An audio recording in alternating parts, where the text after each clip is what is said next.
시간에는 문맥의 흐름에 따라서 야곱의 그때 당시의 이제 그 삶에 대해서 평이한 문구로 이렇게 기록이 되어 있지만 이것은 모두 성경의 부속사의 순서에 맞춰져 있다는 것과 특히 혼인 예법과 제사로 드려야 되는 제물 제사법에 관한 율법이 여기 근거에서 나왔다라는 것을 중점으로 종합적인 말씀을 드렸고, 이제 자료 말씀을 같이 시간 나는 데까지 읽어보겠습니다.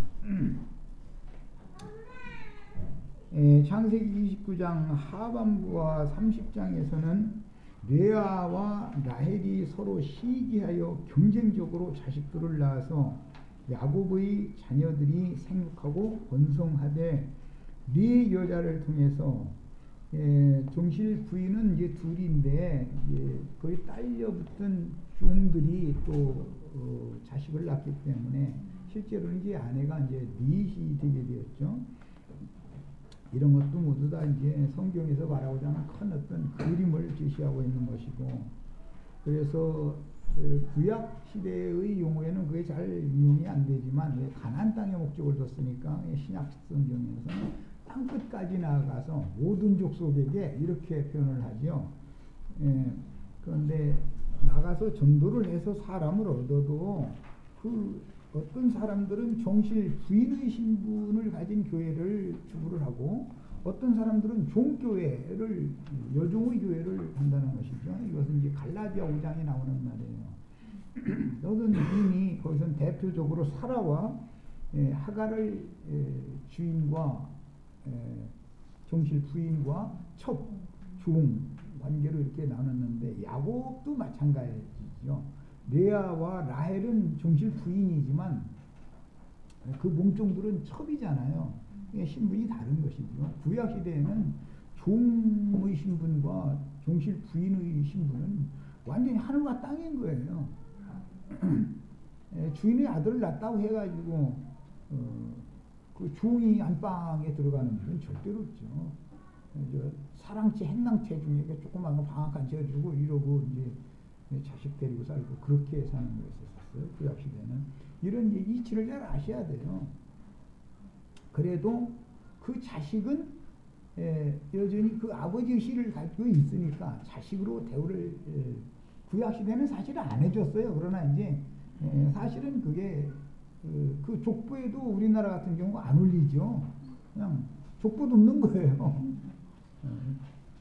그랬는데 대부분은 이제 그 종이 자기의 몸종이고 자기가 시집올 때 데리고 온 여자고 그런 불쌍히 여기고, 이제 여기서는 특히 레아나 라헬이 의도적으로 자기를 위해서 그게 이제 종을 그 첩으로 준 거기 때문에 자기 남편의 이름으로 칭하게는 해주지요. 우리나라 말로는 족보에는 이게 입적은 시켜주죠. 그런데 어머니는 낳아준 어머니 이름이 올라가는 게 아니죠. 뭔 말인지 아시겠어요? 낳아준 그 종이 낳은 자녀는 어머니라고 하지 않는 거예요. 그거는 종의 신분이기 때문에 말하자면 큰어머니의 명의하에 자기 아버지 성씨를 가지고서 족보에 들어가는 것이죠. 구약시대는 다 이렇게 했었어요. 이런 이치도 아셔야 돼요. 그래야 교회라는 것이 두 무리가 있구나. 그런데 그 신약 갈라디아서에 보면은 본부인은 자식을 잘 못 낳는데 종은 그렇게 자식을 잘 낳는다는 거잖아요. 그거 보면 또 그것도 또 신기한 일이고. 아마 이제 저 주인은 좀 약한 여자일 것 같고, 이게 뭐 힘든 일 같은 거 이런 건 안 했을 거 아니야. 종이야 뭐 육신적으로는 건강하겠죠. 뭐 그러니까 자식을 잘 낳겠지. 그래서 20년 동안 7년, 6년 이렇게 3단계로 종살이를 했는데 그동안에 야곱은 하나님의 사역자로, 왜 장자의 축복을 받았으니까, 그리고 하나님과 베델에서 언약을 맺었으니까 아버지에게 받은 장자의 축복을 하나님이 실현시켜야 되니까 현실적으로. 그래서 야곱은 이제 우선 사역자로 제사장으로 기임을 받는 거예요. 하나님께서 자신에게 주신 아내와 자식들과 종들과 두 떼의 우양들로 하나님의 집을 세우기 위해서 연단 중에서 야곱은 이스라엘로 바뀌어져서 이제 염소털 가지고 옷을 벗고 하늘에서 오는 신령한 젖으로 돈 입는 경험을 20년 동안 하게 되죠. 특히 창세기 28장 20절로 22절에 보면 야곱이 베델에서 만난 하나님과 언약을 맺었었죠. 나의 아버지, 나의 조부의 하나님께서 나와 함께 계신다면 함께 계셔서 나로 하여금 가는 길에서 먹을 양식과 입을 옷을 주셔서 평안히 이 땅으로 돌아오게 해주신다면 내가 하나님이 나에게 주신 것 중에서 10분의 1을 반드시 하나님께 되돌려 드리겠습니다. 이렇게 서원을 거기서 했었어요. 그런데 그 서원을 이루는 것은 20년 후에 창세기 이제 35장에 가서서 베델로 돌아와 가지고 베델에서 제단을 쌓게 되죠. 35장 1절로 7절 사이에 나오는 말씀이에요. 이제 그때 가서 이 부분은 더 수상하게 나올 겁니다. 야곱의 그 전기를 아셔야 되는 것이죠. 베델로 돌아올 때는 반드시 요단을 건너갔다가 되돌아서 돌아와야 되는 그 과정을 거치게 마련이에요. 하나님의 집은 값주고 산 사람들로 세우는 집과 아버지께 희생으로 바쳐야 하는 우양들을 삭스로 얻어야 하므로 아내들을 취하기 위해 7년을 반복해서 종살이하고 우양들을 위해서 6년을 다시 종살이를 했습니다. 야곱이 사랑하는 라헬을 아내로 얻기 위하여 7년을 외삼촌에게 봉사한 후에 7일간의 혼인잔치를 하였는데 사실은 두 아내를 취하는 잔치였으므로 레아를 위하여 3일 반, 라헬을 위하여 3일 반을 잔치를 한 것이니 레아는 빅물을 먼저 주고 아내로 취하였으나 그 장인, 혼주는 장인의 입장이니까 장인의 마음에는 큰딸을 위해서 7년 종살이를 시킨 거예요, 사실은. 그런데 본인의 입장에서는, 야곱 입장에서는 라헬을 위해서 7년간 종살이를 했다고 생각을 했죠. 그런데 자기 생각대로 안 된 것이죠, 말하자면. 그래서 7년 종살이를 7일 혼인잔치를 한 다음에 7년 종살이를 다시 하게 되는 것이에요. 그러니까 라헬은 빅물을 먼저 주고 아내로 취하는 게 아니라 외상으로 취하는 것이죠, 외상. 야곱이 다말에게 들어갈 때 외상으로 들어갔잖아요, 외상으로. 다만 보증품만 주었죠. 야곱이 아니라 유다가 다말에게 들어갈 때 외상으로 들어간 거예요. 그리고 마찬가지로 라헬은 외상으로 들어간 거예요, 말하자면. 레아는 이미 값이 지불된 것이고 상황이 이제 이랬었어요. 이런 것을 구약 정령과 신약 정령을 잘 내가 설명하지 않아도 이게 이런 뜻이구나. 우리 형제 자매님들은 다 우리 주님께서 외상으로 얻은 거예요. 그러나 이제 실제로는 예수 그리스도의 단번 속죄를 위해서 구약 백성들이든 신약 백성들이든 단번에 모든 제사를 필했다. 이제 신약 성경의 설명을 그렇게 해놨죠. 이제 나는 이해를 시키느라고, 구약 성경을 이해시키느라고. 라헬을 위해서는 앞으로 7년 종살이를 또 해야 되는 것이 남아있다는 걸 이제 말한 거고, 이것은 구약 경륜이 끝난 다음에 신약 경륜으로 이어지니까 그런 이치를 깨달으라고 하는 말이에요. 그 다음에 야곱이 사랑하는 라헬을 아내로 얻기 위하여 7년을 외삼촌에게 봉사한 후에 7일간의 혼인잔치라 했는데, 이것은 실제적으로는 또 7일 혼인잔치를 해야 맞는 거잖아요. 그런데 안 했죠. 그냥 유기적으로 밀어놔둔 거예요. 그래서 이 혼인잔치라는 것은 알고 보면 라반의 입장에서는 큰 딸을 위해서만 혼인잔치를 한 것이고 작은 딸을 위해서는 혼인잔치도 못 해준 거예요. 그런데 그냥 혼인잔치 한꺼번에 딸 둘 다 줘버린 것이 7일 사이에 다 줘버린 것이죠, 말하자면. 이제 그때 당시 상황은 그랬었어요. 그래서 이것은 자꾸 이제 반으로 절반으로 나눠 가지고서 이렇게 하게 하는 이제 이런 것이 여기서 근거돼서 나오는 거예요.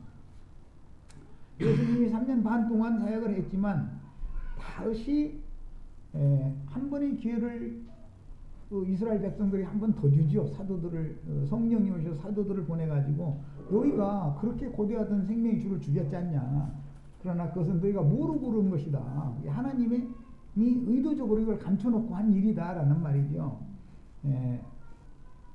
그러나 이제라도 회개하고 돌이키면 너희도 너희를 위하여 라는 것은 이스라엘 12지파를 위하여 예정하신 예수 그리스도를 또 보내주신다. 이제 사도들이 증거할 때는 그렇게 표현을 했어요. 이 이치를 잘 깨달으셔야 되겠어요.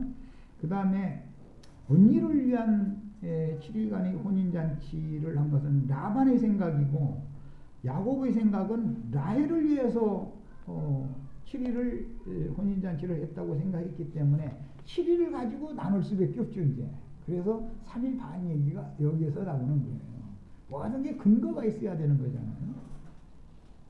야곱이 라반의 양들을 위임맡아 수고하여 그 보수로 정한 것은 라반의 두 딸들인데 야곱은 라헬을 은했으며 라헬을 위해 7년을 봉사했으나 술수에 등한 라반은 야곱의 노동력을 빗물로 취하기 위해 야곱을 속였으며 야곱은 라헬에 대한 연정 때문에 혼인잔치를 하고 그녀에게 들어간 후에 또 7년을 봉사하고 나서 장인의 양을 6년간 치게 되는데 서술적인 이 문장들은 사람의 말로는 다 표현할 수 없는 하나님의 주권적인 경륜이 여기에 암시되어져 있는 것이다.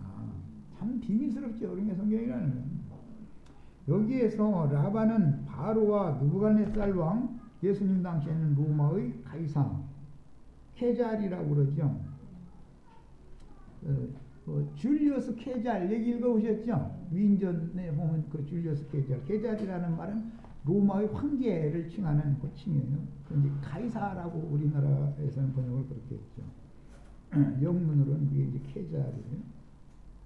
그와 같이 이스라엘을 포로 삼은 세상의 주관자들을 상징하며 라반의 딸들은 세상에서 그리스도의 구속으로 말미암아 영생을 얻은 택하신 백성들을 상징하고 레아와 그 여종은 육적인 이스라엘을 대표하며 라헬과 그 몸종은 영적 이스라엘인 신약교회를 상징하고 6년 동안 양을 친 삭신 두 때의 우양은 천년기간의 왕국기의 삭스로 받아서 아버지께 바쳐야 할 희생들로서 영세의 백성들과 부흥들을 상징하는 것입니다. 야곱에게는 3단계에 걸친 그 종살이가 있었다. 그 다음에 야곱이 3단계로 외수기자 장인의 종으로 수고한 내용은 구약 백성들과 신약의 교회와 오는 천년기간 왕국에서 이루실 하나님의 비밀스러운 경륜적인 구속사를 암시하며 하나님은 반드시 혈통적인 선민들인 12지파의 이스라엘 왕국과 12사도들로 대표되는 신약교회와 주님의 수고에 대한 삭스로 주신 두 때의 의약물이로 대표되는 청년기간의 왕국 경영을 인류 역사에 이루시는 것입니다. 야곱이 7년씩 종살이를 반복해서 아내로 취한 레아와 그 여종은 구약시대의 하나님 백성들이 두 무리가 있으며 라헬과 여종은 신약교회를 대표하니까 신약교회도 본처 신분과 여종 신분의 두 무리가 있을 것임을 암시하며 12아들들은 12지파와 12사도들을 상징하고 마무리 6년간의 수고에 대한 삭스로 주신 두 때의 우양들은 하늘아버지께서 주님께 주신 최종적인 삭시인데 이때 야곱은 그 형을 만나기 위해서 이렇게 때를 세 때로 나눠 가지고 보냈었죠. 두 때가 차면 우양의 수가 차면 야곱은 외삼촌 집에서 나오게 되죠. 당연히 주님은 예물과 11조로 아버지께 바침으로 성경의 부속사가 완료됩니다. 굉장히 중요한 말이니까 자세히 잘 새겨서 읽으셔야 되겠어요. 야곱이 아내들을 취하여 태의 열매를 생산하는 것은 목자장이신 주님께서 그의 성령으로 말미암아 나온 제자들을 먼저 얻고 제자들을 파송하여 전도로 얻은 영혼들로 말미암아 그리스도의 생명을 온 땅에 편만하게 생육하고 번성시켜서 결국 주와 그 그리스도의 나라를 이루고 최후로는 그 나라를 아버지께 바치게 될 것을 암시합니다. 아내들로 말미암아 낳은 자녀들은 우양과 염소 등의 제물로 대속된 구속받은 영혼들로서 야곱이 수고하여 얻은 대가의 실제이니, 결국은 천년왕국 백성들이 하나님 앞에 드려지지 않으면 구약 백성, 신약 백성들이 하나님이 받았다는 증거가 없는 것이죠. 천년왕국은 꼭 있어야 되는 거예요. 그러니까 천년왕국 동안에 상으로 주님께 주신 그들이 하나님께 드려져야만 구약 백성이든 신약 백성이든 하나님이 받았다는 증거품이 되는 것이다 그 말이에요. 아까 내가 그래서 유다 얘기도 했고 야곱 얘기도 했는데 외상 얘기를 내가 그래서 한 거예요. 뭔 뜻인지 아시겠어요? 천년왕국이라는 기간 동안에 두 때의 우양이 하나님께 드려져야만 구약 백성, 신약 백성이 다 하나님이 취한 아내다라는 확증을 받을 수 있는 것이지, 우양을 제사로 드리지 않으면 서원은 했는데 베델에서 내가 하나님이 나에게 주신 것 모든 것을 다시 제물로 하나님께 바치겠습니다 서원을 했는데 베델로 돌아와가지고 그 제사를 안 하면, 제단을 쌓지 않으면 다 소용없는 일이잖아요. 그럼 거짓이 되잖아요. 맹세가 거짓 맹세가 되잖아요. 그럼 맹세를 확증시키려면 뭐가 필요해요? 두 때의 약물이 6년 동안, 그래서 더 약물이를 얻어와야, 우양을 얻어와야 그걸로 그 형하고 화목하게 하는 예물로 해서 바쳐가지고서 화목이 되어진 다음에 그 다음에 베델레 가면은 짐승을 잡아서 제사를 해야만 두 아내가 정식으로 하나님이 허락한 아내라는 것이 확증되지 않냐 이 말이에요. 이해하셨죠? 이렇게 중요한 거예요. 성경을 아는 거는. 근데 몰라. 하긴 또 모르니까 용감하지. 저 모르는 사람은, 뭐 무식한 사람은 용감해. 막 밀어붙이고 엉뚱한 소리 막 하고 막 자기 주장하려고 그러고 이러면 안 되죠. 하나님은 모든 걸, 성경이라는 것은 구속사에 초점이 맞춰져 있고, 그때 당시는 역사상에 이런 일이 있었어요. 분명히. 이건 역사라고 있었던. 근데 이 역사 자체를 부인하고 막 자기 하고 싶은 얘기로 막 끌어나가고 이용이 안 되는 것이죠. 역사상에 있었던 그런 사실을 근거해서 성경이 기록했는데, 이 목적은, 의미는 이런 의도를 가지고 있다는 게 자꾸 해석해 나가는 성경의 전체의 내용을 알아야 된다 이 말이에요. 우리 형제 자매님들은. 그래서 성경을 이렇게 흐름을 따라서 부지런히 읽으셔. 몰라도 상관없으니까, 무엇 뜻인지를 몰라도 성경 내용을 알고 있어야 된단 말이에요. 그래야 계시를 받은 하나님의 종들을 보내서 말씀을 풀어서 해석을 해줄 때, 자기가 읽어서 아는 것이 있어야 알아듣지. 성경 자체를 모르면은 어떻게 알아듣겠어요. 자, 그 다음에 아내들로 말미암아 낳은 자녀들은 우양과 염소 등의 제물로 대속된 구속받은 영혼들이다. 이것을 확증하려면 반드시 야곱이 베델로 다시 돌아와서 약속을 하나님 앞에 서원을 했으니까 제사를 해야 된다 이 말이에요. 뭘로 할 거예요? 사람을 죽여 제사할 수는, 자기 아내 죽여서 제사할 수는 없잖아. 자기 아들 죽여서 제사는 못하죠. 그 율법에 그래서 흰놈의 아들의 골짜기에서 사람으로 인신제사 하는 것을 하나님이 엄히 금한 것도 다 이유가 있는 거예요. 대속 희생으로 해서 드려라 그 말이요. 사람으로 드리지 말고. 그런데 그런 것을 빡빡 반대로 하지 말라는 짓만 하는 사람들이 또 있어, 또 유득히. 참 신기한 일이요. 천년왕국은 없다 그러는 사람은 몰라서 그렇지, 사실은 그 지옥불이라고 하는 흰놈의 아들의 골짜기에서 인신제사하는 사람들이요. 사람을 직접 가서 죽여서 제사를 하는 게 아니단 말이에요. 대속제사를 해야 되는 것이지. 대속제사를 하려면 대속을 위한 희생, 제물이 있어야 되잖아. 제물을 어떻게 6년을 또종살이 하는 것이 다 이유가 있다 그 말이에요. 천년왕국이 없어서 되겠어요 그러면은? 천년왕국에 얻어진 백성들이 하나님 앞에 드려져야, 제물로 드려져야 구약 백성들이든 신약 이방 교회든 다 하나님의 아내로 취했다는 확증이 되는 것이지. 그 예수님이 서원한 거잖아. 그 야곱이 베델에서 서원한 바는 그 예수님이 하나님께 서원해놓고 예수님이 하나님 앞에 뻥쳐버리면 뭐가 되겠어. 야, 그 다음에 양떼의 번식이든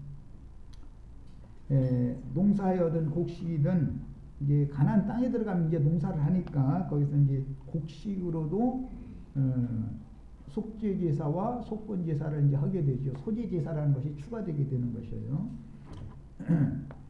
야곱의 아내들 곧 몸에서 생산된 야곱의 생육이요 본성이니 부활 생명들인 주 예수의 아내인 교회를 통해서 영적 자녀들이 생육하고 번성하는 것은 아브라함, 이삭, 야곱에게 축복하신 약속이 현실로 이루어진 것인데 구속을 이룬 주님은 그 영으로 영이 거듭난 천국 백성들의 충만함이 차기까지 생육하고 번성해야 하는데 반드시 하나님은 때와 기한을 정해 두시고 하나님의 구속사를 역사에 이뤄놓는다. 인류 역사의 주인이 예수님이라는 사실이 믿어져야 되는 것이에요. 이것을 부인하면 아무것도 안 되는 것이죠. 다만 야곱의 아들들은 천국의 아들들로서 천국의 신, 천국의 아들들에 대한 상징이요. 예수님이 씨 뿌리는 비유를 말씀하실 때 천국의 아들들과 악한 자의 아들들 얘기를 하셨었죠. 야곱의 12 아들들은 이제는 천국의 아들들이다 해야 돼요. 야곱의 생명이 온 땅에 번성시키는데 12 아들이 필요하게 됐기 때문에 12 아들을 낳은 거예요. 사실은 12 아들을 낳게 할 때도 다 하나님의 뜻이 있으니까 낳을 거 아니겠어요. 13명 낳게 하면 한 명 더 많으면 더 좋잖아. 그런데 왜 12명 낳게 만들어? 다 하나님이 생각이 있으니까 어느 가정에 자녀들 몇 명 주는 것도 다 하나님이 계산이 있어서 주시는 거예요. 그러니까 우리 저쪽 세대들은 하나님이 주시면은 괜히 딴 데 주지 말고 그냥 다나 다 옛날 어른들이 뭐라고 말씀하냐면 저 먹을 거 다 타고난다 그래요. 걱정하시지 말고 주시면 안 돼요. 우리 살 때는 무식해가지고 참 엉뚱한 짓을 참 많이 했는데 지금은 이렇게 발달한 시대엔 절대 그런 짓 하면 안 돼요. 그 다음에 먼 후일 야곱은 해로 그 아내들은 달로 그 아들들은 별들로 계시되는데 두 때의 의약물이 추수된 곡물 해, 달, 별들에 대한 예언들은 성경의 모든 예표와 상징과 모형과 그림자들의 중심이 되는 항목들이며 혈통적인 이스라엘 왕국시대와 영적 이스라엘인 교회시대와 오는 천년기간의 왕국시대에 이루어질 하나님의 구속사를 암시하는 항목들입니다. 이런 항목들은 구속자이신 주님과 구속받은 죄인들, 씨와 밭, 하늘과 땅, 남편과 아내, 그리고 그 영과 해를 입은 여자가 낳은 아들들인 그녀의 멸류관들과 그리스도의 신부부 아내와 하나님 나라와 나라의 성취와 상속자와 왕 같은 제사장들과 통치자들과 하나님 나라의 백성들의 그 영원한 왕국을 위한 구속사의 주요 항목들입니다. 창세기 29장 제10절 본문에 야곱이 그 외삼촌 라반의 딸과 라헬과 그 외삼촌의 양을 보고 나가서 우물나무에서 돌을 옮기고 외삼촌의 양떼에게 물을 먹이는 말씀부터 이제 시작이 됐는데 이런 것들은 예수님이 이 땅에 오셨을 때 사실은 이스라엘의 이뤄진 양들에게 물을 먹이셨죠. 이제 여기서는 라반의 양에게 물을 먹였다. 나머지 세 떼의 그 양들도 양이 있지만 그 양들을 위해서 예수님이 물을 먹이신 것이 아니죠. 예수님이 이제 그 말씀을 사도 요한복음에서 할 때는 내가 주는 물을 마시는 자는 그 배에서 영원토록 목마르지 아니하는 생수의 강물이 넘쳐나리라 하니 이는 저희 받을 성령을 가리켜서 말씀하신 거다 그랬고 아직 그분이 영광을 받으시기 전이었기 때문에 생수의 물이 저희에게 아직 없었었다, 있지 않았다 이랬어요. 그러니까 예수님이 영광을 받으려면 십자가에서 죽고 장사됐다가 부활 승천하셔야 영광을 받으니까 그 다음에나 실제로 생수의 성령이 사람들에게 흘러 들어올 수 있다. 이제 그 말이죠. 그 다음에 29장 11절로 12절 5페이지로 갑니다. 그가 라헬에게 입맞추고 소리내어 울며 그에게 자기가 그 오라비의 생질이요 리브아의 아들됨을 구하였더니 라헬이 달려가서 그 아들에게 구하며 이제 또 아버지가 또 쫓아와서 야곱을 자기 집으로 데리고 가서 한 달 동안 일을 시켜보는 내용으로 이렇게 이어지고 있죠. 여기에서 우리가 알 수 있는 것은 내가 계속 강조해서 말씀드렸지만 어떤 청년에게 어떤 처녀를 어떤 처녀에게 어떤 청년을 중매에서 만나게 하시는 분은 절대 주권자신 하나님 자신이다. 창세기 2장 22절에 아담에게서 여자를 지어가지고 아담에게 이끌어갔을 때 이는 내 뼈 중에 뼈요 살 중에 살이로다 해가면서 환호하고 기뻐했었죠. 이제 그런 것은 하나의 상징이죠. 여호와 하나님이 아담에게서 취하신 그 갈빗대로 여자를 만드시고 그를 아담에게로 이끌어 오셨다. 이것은 예수 그리스도의 구속을 믿은 성도들을 주님의 것으로 중매를 하는 것이다. 사실은 하나님이 그 일을 하는 중이다. 그 말이죠. 그러니까 사람이 내가 뭘 어떻게 해서 구원받았다 그 말은 벌써 그건 말이 안 맞는 말이죠. 기본적으로 내가 뭐가 되는 신앙은 이것은 완전히 땅에 속한 것이고 인본주의인 것이지 사람이 뭐를 해서 구원을 받겠어요. 하나님이 다 그분의 목적에 따라서 중매도 그분이 누구에게 누구를 중매하고 누구에게 누구를 중매하고 하는 것이 다 이렇게 달렸다. 그래서 야곱이 뭐 원래 장가를 4번 들고 뭐 아내를 4 취하고 이런 거 원치도 않았어요. 사랑하는 여자 하나밖에 없었어요. 그런데 그냥 생각지 않게 새 여자가 등으로 더 생기고 뭐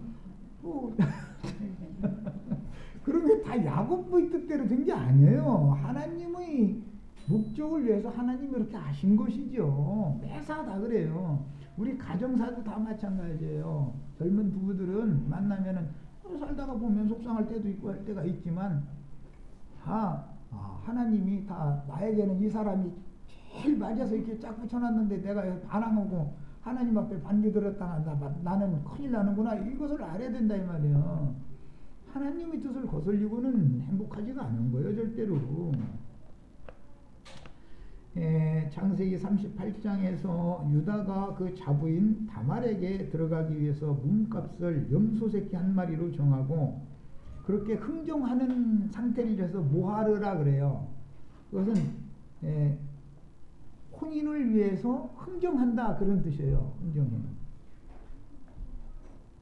그런데 외삼촌이 7년 동안 종살이해. 그러니까 그럼 7년 동안 종살이 하겠습니다 하면 이제 계약이 끝난 것이죠. 이렇게 하는 거예요.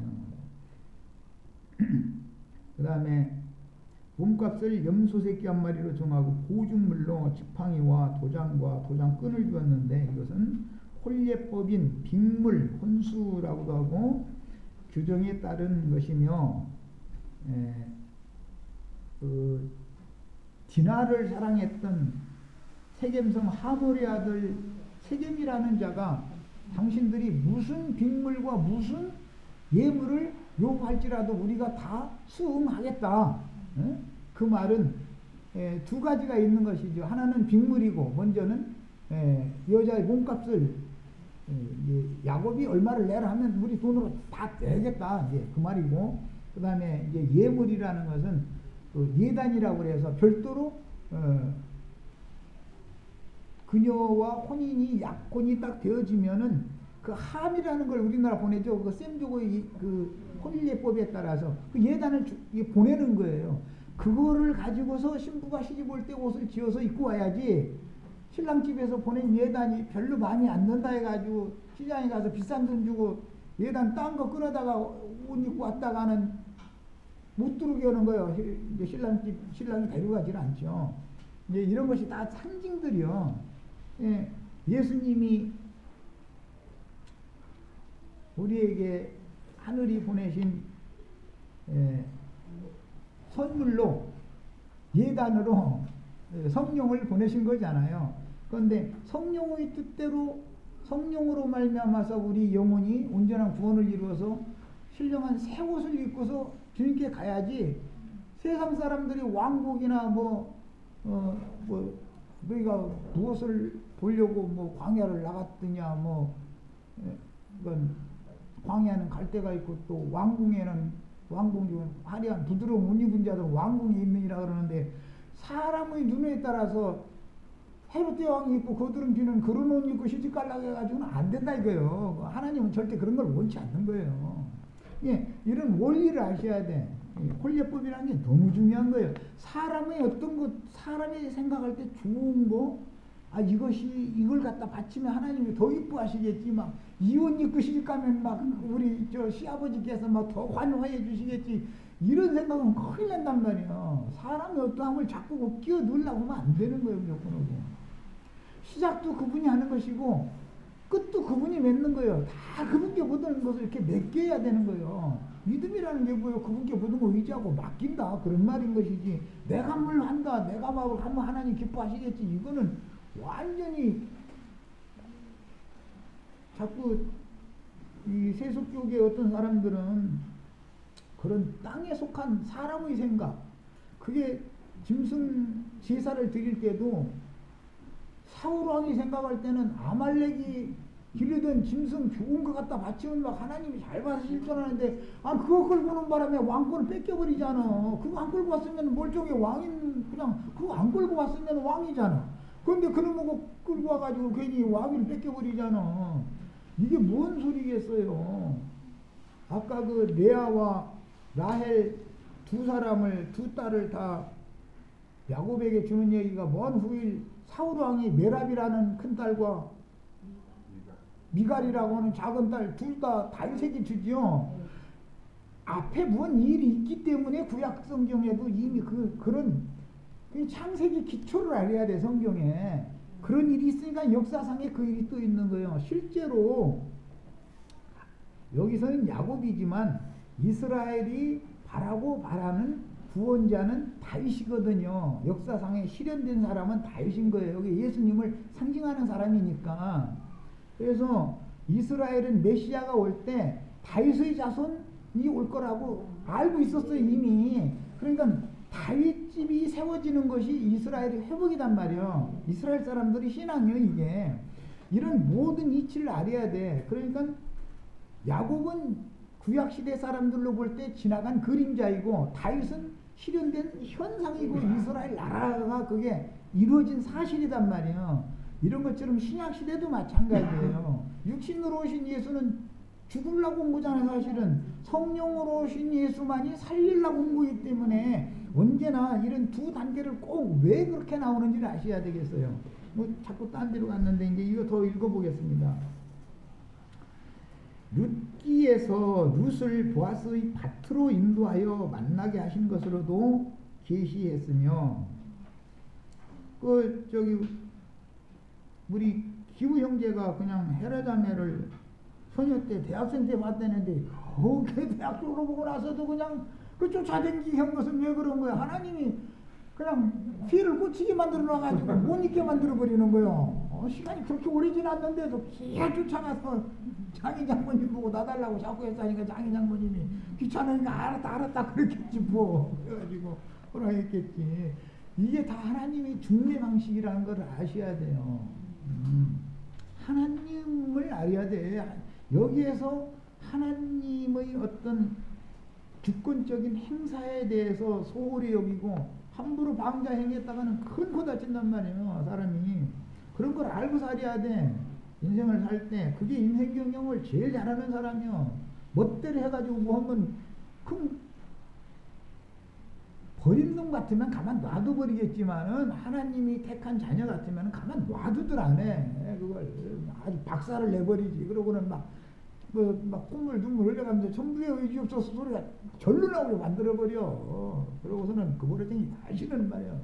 못된 버러쟁이 못하게 만들어놓고 그런 하나님을 우리는 믿는 거예요. 그 다음에 요한복음 10장에서는 양떼를 찾아오신 주께서 자기 양들을 각각 부르셨고 사마리아 여자를 찾아가서 만나주셨으며 신약시대의 믿는 이들은 인자로 오셔서 예언들을 이루어 율법을 완전하게 하신 그리스도를 진리와 생명의 성령으로 받았으므로 약속들을 이룬 실제를 하나님의 선물 은사로 받았습니다. 요한복음 10장에 보면 아주 놀라운 말씀이 나와요. 유대인들 중에서 자기를 믿은 유대인들에게 너희는 내 말을 들을 줄을 알지 못함이로다. 내가 스스로 온 게 아니고 아버지께서 나를 보내셨는데 나와 아버지는 지금 함께 와 있다. 나를 보면 아버지를 본 것이고, 주님 신랑이 왔는데 믿었으면 이제 혼인잔치를 한 거죠. 신방이 들어간 거죠. 그런데 신랑의 하는 말을 들을 기가 없다. 그 말은 깜깜한 밤중에 그냥 신방 차렸다 그 말이죠. 상징이요 이런 것이다. 얼굴을 예수 그리스도 그분 얼굴에 있는 하나님의 영광을 봐야 되는데 예수를 만나고도 하나님의 영광을 못 보고 가짜는 인간이 어디서 와가지고 이렇게 보이는 거예요. 그러니까 자기 남편을 우습게 여겨버리는 것이죠. 세상에서 남편이 마음을 딴 길로 쓰게 만드는 거는 아내가 남편을 무시해버릴 때예요. 남편은 그런 구원의를 하나님 앞에 받아가지고 오기 때문에 자기보다 나이가 아내가 더 많고 뭐 재산이 많은 집 출신이고 뭐고 다 소용없어요. 자기 남편한테 일단 딱 왔으면 순종해야 돼. 아내는. 그래서 나는 중매할 때 예식장에서도 성경 말씀대로 아내는 순종을 해라. 남편에게 먼저 성경에 먼저 그 말씀이 나와 있는 거예요. 그 다음에 남편 보고는 아내를 사랑해라 이렇게 돼 있어요. 그런데 그냥 오늘날 보면은 순종을 하는 말은 안 해. 그냥 다 남녀 평등 뭐 이러고 앉았고, 순종하지 않으면은 남편의 사랑이 올 수가 없는 거예요. 다른 거 김치는 맛없게 담아도 사다 먹으면 돼. 김치는 시장에 사 먹으면 되니까. 그런데 김치 잘 잡는다 해가지고 남편을 우습게 한다 그러면 그건 큰일 나는 것이 결혼 생활이 안 되는 거예요. 그거는 남편의 권위를 무시하면서는 안 된다. 아내 된 자들은 하나님의 명령을 절대적으로 지켜야 돼. 이것을 거슬리면 안 돼요. 행복이 없어 그러면은. 그 다음에 창세기 29장 11절에서 야곱이 라헬에게 입맞추고 소리내어 울었다 그랬는데, 이것은 아담이 여자를 자기의 중매해 주니까 내 뼈 중에 뼈요 내 살 중에 살이로다 라고 하면서 감격하는 말을 하는 것을 이제 상징하여 그 첫눈에 첫눈에 반해가지고 막 갑자기 만난 처녀한테 가서 뽀뽀한다고 하면 오늘 같으면 그거 뭐라 성추행으로 고발당해버려. 안 그러겠어요. 이게 이슬법이 한 얘기예요. 그런데도 성경에는 이제 이렇게 기록이 됐어. 이것은 뭐냐, 서로 마음과 뜻이 통했으니까 말이 통하는 것이죠. 그런 것을 상징하는 말이죠. 의사소통이 잘 된다 그 말이죠. 자, 그 다음에 야곱의 아비 이삭은 그 아비의 늙은 종에 의해서 인도를 받아 바단 아람에서 브엘세바로 이끌린 리브가를 취하여 그 모친의 장막에 드리고 모친 상사 후에 위로를 받았었지만 야곱은 우여곡절 끝에 자신이 여기까지 오게 되었고 그 길에서 함께 하신 하나님께서 직접 중매를 하신 것입니다. 물론 리브가도 하나님이 중매하신 것이죠. 그냥 리브가도 물샘에서 아브라함의 종 엘리에셀이 기도한 대로 딱 만나게 해주셨잖아요. 하나님이 그러니까 내 주인의 하나님 여호와께서 나로 순적히 이 여자를 만나게 해주셨습니다. 그러니까 중매는 하나님이 하셨습니다. 그 얘기잖아요. 나는 다만 데리고 가겠습니다. 그 얘기죠. 그런 것처럼 중매는 혼인이라는 건 인생사에서 제일 중요한 약속이잖아요. 그런 것처럼 인생이 마칠 때까지는 혼인이라는 것이 너무너무 중요한 거예요. 혼인을 잘못하면 둘이 다 불행해질 수가 있는 소지가 있는 것이단 말이에요. 혼인이라는 건 너무 중요한 거예요. 남편이 아내를 잘못 만나면 그 일생이 불행한 거예요. 아내가 남편 잘못 만나면 일생이 불행한 거예요. 자기들만 불행한 게 아니라 자기네들이 불행하면 자식들이 불행해진다 이 말이에요. 책임질 수 없는 짓을 그래서 하면 안 되는 것이죠. 이렇게 중요한 거예요. 혼인 약속이라는 게. 창세기 29장 11절로 12절은 유대교인들이 멸시 받던 사마리아로 여행하신 주님이 행로에 고운하고 목마르셨을 때 우물가에서 목마른 사마리아 여자를 만난 것과 같은데, 이뿐 아니고 또 누구는 주님의 말씀을 들을 줄을 몰라. 주님을 봐도 하나님의 영광이 안 보여. 그런데 세리와 창기와 모든 죄인들, 막달라 마리아 뭐 이런 여자들 보면은 자기 목숨보다도 이제 더 귀한 분으로 이제 보이는 거예요. 그러니까 그 사람들은 막달라 마리아니 세리니 창기니 뭐 이런 사람들은 본부인이죠. 그게 예수를 믿은 유대인들인데 들을 기가 없어. 그 사람들은 종신분이다 이거예요. 신분이 달라서 그런다 이거예요. 그들도 자식은 날 수는 있어요. 그런데 그것은 신분상 많은 차이가 있는 거다. 뭐 기독교계 어떤 분들이 들으면 기분이 혹시 나쁠지 모르지만 좋은 교회 목사를 할 게 아니죠. 본부인 교회에서 목회자를 하셔야 되는 것이지. 그래서 나는 죄가 없는 사람이고 나는 의롭다 하는 그런 자칭 인간의 무언가를 조금이라도 자꾸부터 그냥 하나님의 값없는 구속의 은혜에다가 거기다 뭔가 보태고 싶은 사람들은 영이 벌써 그게 종의 영을 받아서 그러는 거예요. 진리의 영을 받았으면 절대 그럴 리가 없거든. 로마서 16장 16절 너희가 거룩하게 입맞춤으로 서로 무난하라. 입맞춘다는 걸 설명하느라고 이 구절을 한 거예요. 그 다음에 16장 8절에 또 주 안에서 내 사랑하는 암블리아에게 무난하라 이런 말씀들이 많이 나오는데, 입맞춘다는 말은 서로가 말이 통한다 그 말이에요.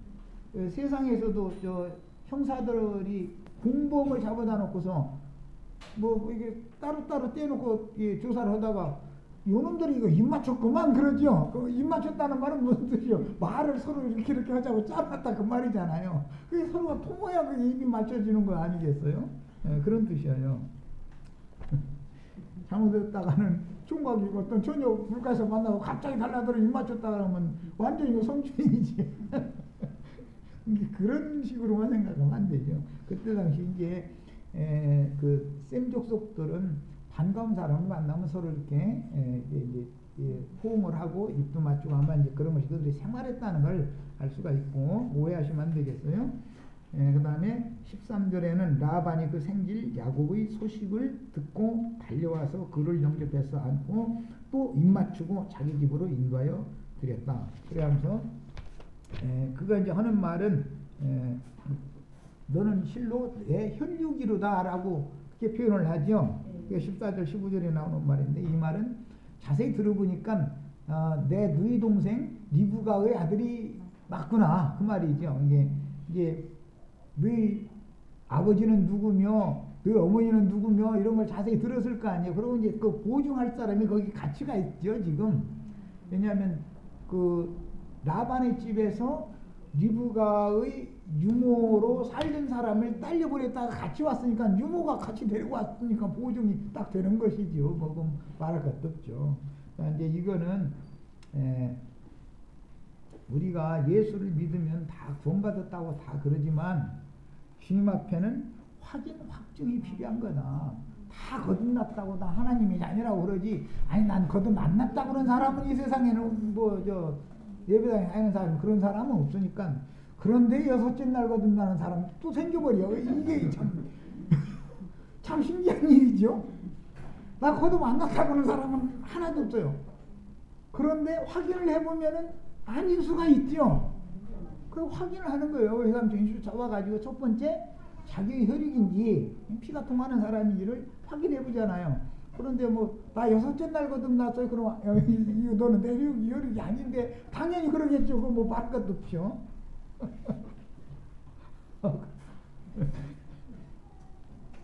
자, 훗날 야곱 자손은 극심한 흉년을 피하여 애굽에 내려가서 생육하고 번성하게 되며 애굽 왕 바로는 열지향으로 하나님의 징벌을 당하기까지 하나님의 백성들을 놓아보내려 하지 않는데, 이것은 이제 뒤에 라반이 6년 동안 종살이를 시킬 때 품삯을 10번을 잡고 신둥이들만 자칭 의롭다 하는 자들이라고 그러죠. 신둥이들만 모아가지고는 야곱이 쳐요. 야곱이 아롱지거나 검둥이 되거나 점있거나 그런 것들은 사울길을 뜨게 해서 라반의 아들들이 저쪽에서 치게 만들어요. 그런데 새끼를 낳는데 보니까 신둥이만 치는 데서 껌둥이 아롱진 것만 생겨나더래잖아요. 그러니까 야곱의 삭수로 주려면 하나님은 겉으로 볼 때는 신둥이를 쳤으니까 의롭다 하심을 받은 자들인데 속에는 죄성이 여전히 유전되고 있으니까 검은 점이 나올 거 아니에요. 그래서 우리가 이게 로마서를 잘 이해를 하셔야 돼요. 이런 점에서 의롭다 하심을 받은 것과 내가 그 새하늘과 새 땅에 들어간 것은 다르죠.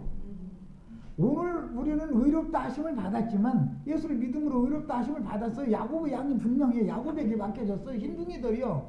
그런데 그것은 진짜 신둥이 같은 왜 껌둥이가 속에서 나오냐고. 신둥이들끼리 신둥이들만 쳤는데 껌둥이 아롱진 것이 나오니까 그것은 야곱의 분상이 되더라는 거예요. 그러니까 육신을 입은 동안은 나는 다 됐다 떠들면 안 된다는 거예요. 자, 여기까지 해서 말씀 마칩니다.